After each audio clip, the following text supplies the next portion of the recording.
What's going on, everybody? It's been a little while since I've logged in and done a session. Probably been about a month. Took some beats and I had to take a little time off from the game, but I was able to scrape together a bankroll. We're actually going to be playing over here at the OG Clubhouse. Those of you that follow me closely know I'm actually now the commentator on their Wednesday Night Lights live stream. So if you like what you see here, check out their stream. I'll put a link for it down below here in the somewhere down in there, somewhere in the description. You can check that out. Even if you don't like what you see here, go ahead and check them out. Yeah, we're going to play some 1-3 here. We're going to get in the game, mix it up in another place here in Oak Grove, Kentucky that has legal poker.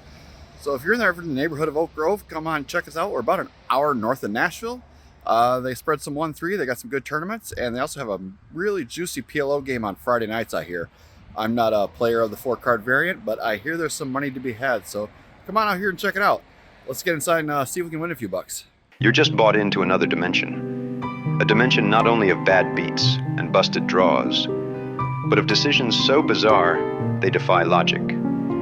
You've crossed into a land where min raises spell doom, and a 4-way all-in with queen high makes perfect sense. You've stepped out of reality and into the absurd, the unpredictable, the unexplainable. You've just pulled up a seat to the low-stakes zone. It's my first session back at the tables in over a month. I've given myself quite a good pep talk here. I feel like I'm really ready to go to play some tight, aggressive, solid poker. I've been playing for about 15 minutes at this table and not picking up any hands, just kind of taking in the scene and learning all the faces. There's only one player I recognized, that was the guy 2 to my right. I had played with him once before and he was a fairly tight, aggressive player. Nobody else was really standing out on my radar. On this hand, I'm on the button and I look down on a couple of kings.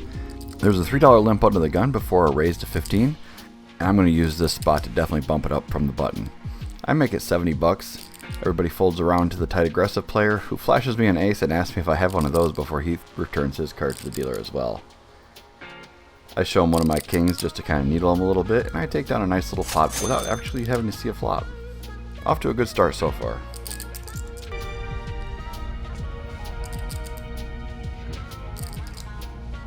An orbit later and I'm on the button again. This time I look down at a couple of sixes. There's a raise from the hijack, and I decide to come along for the same $15. We're going to go to a flop heads up. Jack 10-4 all clubs. I don't have any clubs in my hand, so this flop misses me pretty much entirely. He checks to me and I decide to check it back. This is the kind of flop where I really don't have any kind of equity, so I would just be betting trying to take it away from him. The only kind of hands he's really folding are hands that I'm beating anyways. 8 of diamonds comes on the turn, and that's not any help for me. He checks again and I check again. Maybe I can get to showdown and I can turn over my sixes and take down this mediocre pot.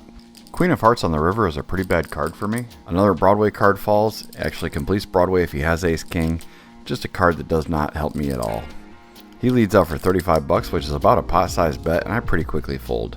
I might have been ahead until this last card came, but I really didn't feel like arguing with him. It was a small pot and I had a weak hand. I was pretty much done after all the clubs came out. About 15 minutes have passed. Under the gun is limped in for $3 and it's folded all the way back around to me. I look down at Big Slick and I'm going to bump it up to 17 bucks. I like to put in a little bit bigger of a raise here when I'm out of position. I feel like the under the gun player is usually committed after he's put in his $3, so let's get him to put in some extra money when he's probably behind.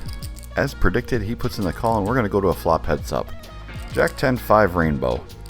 A couple of overs and a gutter Broadway for me. I continue for 15 and he comes along pretty quickly. This guy had been reading some sort of sports report in between the hands.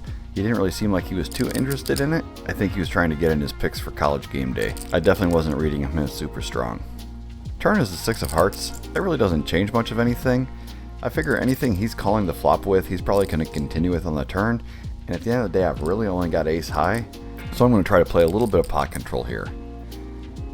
He fires out for $30 and I think for quite a bit. I think if I hit an ace or a king, there's a good chance I'm good here. Or I could also peel the Miracle Queen card and that would be good as well. I make a little bit of a loose call and put in the 30 bucks. The river brings the ace of clubs. If he's in there with a one pair type of hand like Jack King or Queen Jack, something along those lines, he would check behind if I checked, so I don't want to miss the value now that I've hit my bingo card. And if he raises me, I can pretty easily get away from the hand. I bet for $55 and he calls fairly quickly. I show the ace king, he flashes ace queen and I win a nice pot.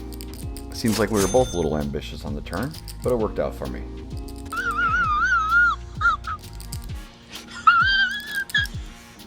You know, one good thing I can say about this session is that I was picking up premiums right away and quite often. A few minutes later, I'm in the big blind, and this time I look down at a couple of queens. There's a $7 button straddle, so I'm going to be one of the first ones to act pre-flop. I raise it up to $28. The button decides to come along, and we're going to go see a flop. King 10-9 with a couple of clubs. Well, it can't always be easy. I lead out from the big blind for $20. The button thinks for a little while, kind of looks me up and down like he's trying to size me up. I think he decides to take a more cautious approach and decides to fold this time around. But I get the inkling that he's going to be keeping his eye on me. I'm fine with that. I don't plan on bluffing much tonight. I win another nice little one, and my chip stack continues to move in the right direction. There was a new player to my right, very loose, very aggressive, not afraid to put his money in the middle if he thought he had the best hand. In this hand, there's a button straddle to 6 before the new loose player raises it up to $20. I'm in under the gun +1, and I look down at a couple of red aces. I want to isolate this guy and see if I can get a double up through him. I bump it up to $65. The low jack didn't get the memo that he wasn't invited to this party, and he puts in the cold call. You can't stick with us! I'm kind of hoping the loose aggressive player puts in the 4-bet behind me, but he doesn't, and we're going to go to a flop 3 ways. Loose aggressive checks dark as the flop comes in jack 6-5 with a couple of hearts. I'm going to keep up the heat, and I fire out 90 into the middle. The low jack calls the 90. He's the same guy that was still looking at the sports report, kind of just splashing around and throwing money in the middle without paying much attention. We're going to go heads up to the turn, which comes the king of hearts. It does bring 3 to the flush, but that's not too much of a concern for me. Even if he's got me crushed with a flush, I still have the ace of hearts as a backup plan. The hand I played against him before, I had checked the turn and he fired out. I was thinking maybe we could get that same line again, except this time I would check raise him for his stack. I check and he fires out 160. With sizing like this, I might be in trouble, but this is the plan I drew up and I'm going to run with it. I jam all in and he snap calls me. That's never a good sign. River rolls off the queen of spades, so I break out on the flush draw. He shows king jack of clubs for a turn 2 pair and takes most of my stack. Aww. Nice hand, sir.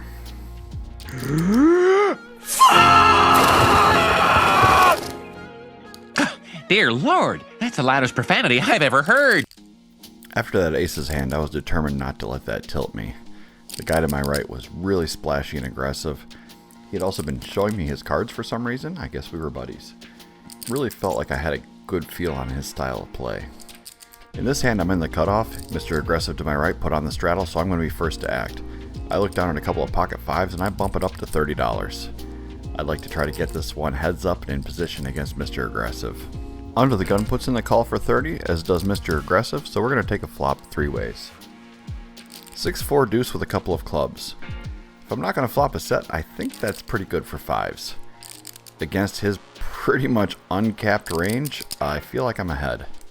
Under the gun checks and he fires out for 75 bucks. This could be a 6 or a 4 or a deuce or a straight or king 7. It could be literally anything. I'm going to call the 75 and evaluate the turn. Under the gun gets out of the way and we're going to go heads up. The king of hearts falls and he checks. This is him telling me that I'm ahead and he was just taking a stab at the pot. I fire for 130 before another scary card comes out. He ponders for a moment or two, then acknowledges that I in fact do have a good hand, and throws his cards back to the dealer. A nice step in the right direction after those aces. I didn't know it when I got dealt the cards, but this turned out to be the last hand of the session. Poker's kind of funny like that sometimes. Mr. Loose Aggressive to my right puts on the straddle, this time only for $7. I look down at King 10 offsuit, and I know this is well ahead of his blind range, and he'll probably call any reasonable sized raise pre-flop, so I'd like to get heads up against him in position, kind of the same recipe I've been working on all night. I raise it up to $30. Under the gun and hijack decide to come along as well, and then he shoves in a raise for 77 bucks. Are you blind? It all happened really fast and I wasn't quite paying attention. For some reason in my head that 77 computed as an all-in bet, even though you can see he had several $100 left in front of him. I knew he had several $100 left in front of him, but I thought I was going to have a chance to isolate this re-raise and get heads up in position against his uncapped and wide range. So I 4-bet to $200, really light. Under the gun folds, but then the hijack thinks for a minute and then back raises all in, covering me. The guy who wasn't all in folded, and now it's back to me. I still have $420 on my stack. I could have gotten away from this hand, but my brain was just short-circuited at this point. I honestly couldn't tell you what I was thinking. I just melted down. I don't know. It was a weird spot. I called off for my remaining chips and I asked him if he'd like to run it once or twice. He said he prefers once, and so once we did. Flop of Queen 9-7 with a couple of diamonds gives me a gut shot. 6 of hearts on the turn gives me double gutted, but the 5 of clubs doesn't give me anything. He shows me a set of 7s and he takes down the pot. Kind of left scratching my head as to his play with pocket 7s, but it kind of worked out for him, so I can't argue with him too much. I don't know if he realized that I was trying to isolate the re-raiser light and he was making a play against me, or picked up a tell on me or something. I have no idea. I had a $620 stack and he was only in for 30 bucks when he decided to rip it for 600 plus. And Mr. Loose Aggressive was still in the pot too, so he could have actually had a hand as well. Really interesting play by him. I was not going to be playing my best poker after this hand, so I called it an early night. Truly unfortunate because I really enjoy playing at the OG Clubhouse. It's a nice small club. It seems like everybody's really friendly there. The action is incredible, and it's one of the best hourly rates in town. It's only $12 an hour to play cards there. So if you're ever in the area, I highly recommend coming up there, and maybe you can win some of the money that I left behind.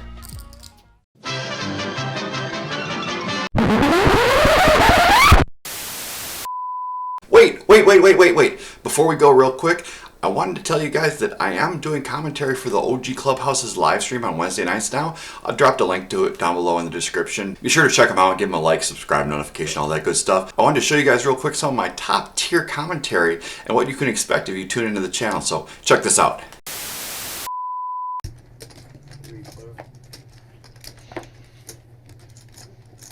That's a whole bunch of clubs for Bill. 3-bet 30. Feels good to run good, that's for damn sure. And Donnie's got open-ended and a flush draw. I think Big Fish is going to realize his 4s are no good. Nope, he's going to float. I don't think Bats is going to fire again, even if he made a hand, like queens up or 8 trip 8s. But I stand corrected, Bats is...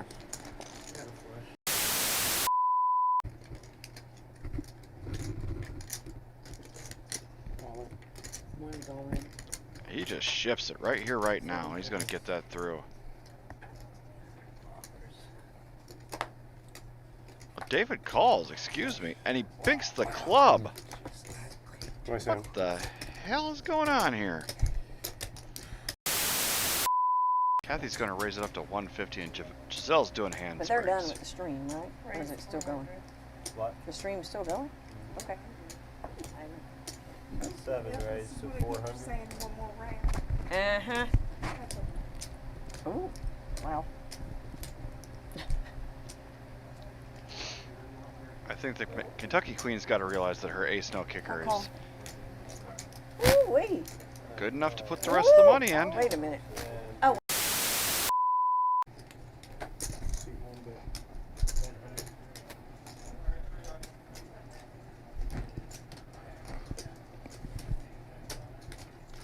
I think if I'm Z there, I would have liked to check. You've got the virtual nuts. Give Teeb a chance to bluff at it, or value on himself with a 4 or pocket 7s. But by betting like this, you're shutting out everything except for the oddball deuce that happens to be in there, or another king. Teeb's gonna call with ace high though, so what the hell do I know? Nice hand.